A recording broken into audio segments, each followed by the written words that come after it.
As কুকিংয়ে তোমাদের সবাইকে স্বাগত। আজ দেখো তোমাদের বানিয়ে দেখাচ্ছি ব্রেকফাস্টের রেসিপি, যে কেউ সহজভাবে বানিয়ে নিতে পারবে। 1 কাপ নিয়েছি সুজি, আর নিয়েছি 2 চা চামচ আমুল পাউডার, আর 2 চা চামচ সাদা তেল, পরিমাণ মতো লবণ, আর যে কাপ মেপে সুজি নিয়েছি ঠিক সেই কাপেরই 1.5 কাপ জল দেব, আর দেব 2 চা চামচ একটু মিষ্টি দিয়ে ভিজিয়ে রেখেছিলাম আমি 20 মিনিট। তারপরে দেখো মিক্সিতে পেস্ট করে এরকম ঘনত্ব হবে। আর দেব 1 চা চামচের কম 3 ভাগের 1 ভাগ মতো বেকিং পাউডার।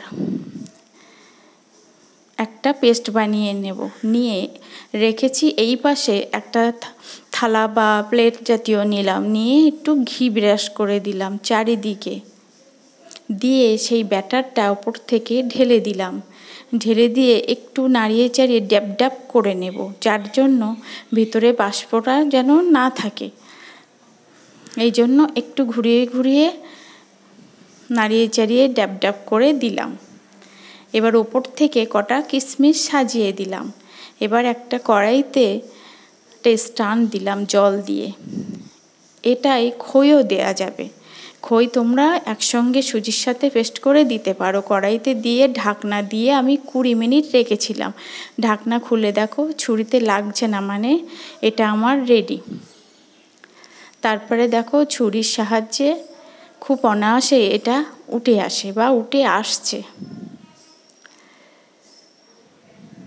অনায়াসেই উঠে আসছে।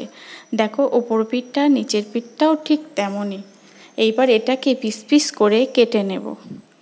বাচ্চাদের টিফিনে বা সকালের জলখাবারে তোমরা এটা দিতে পারো। দারুণ খেতে হয়, নরম তুলতুলে আর স্পঞ্জি।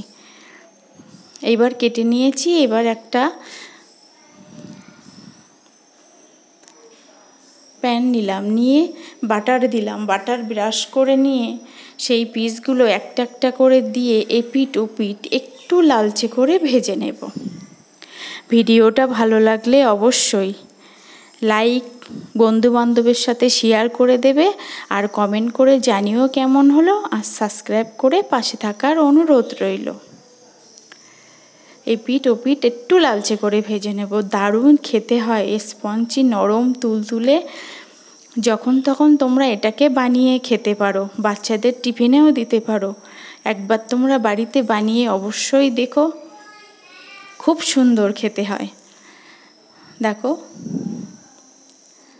আর একটু সাথে টিফিনে আমি একটু পাকা আম কেটে দিয়েছি। এইভাবে সকালের ব্রেকফাস্ট বা বাচ্চাদের টিফিনে অবশ্যই তোমরা একবার বানিয়ে দেখো। খুব চটজলদি যে কেউ বানাতে পারে।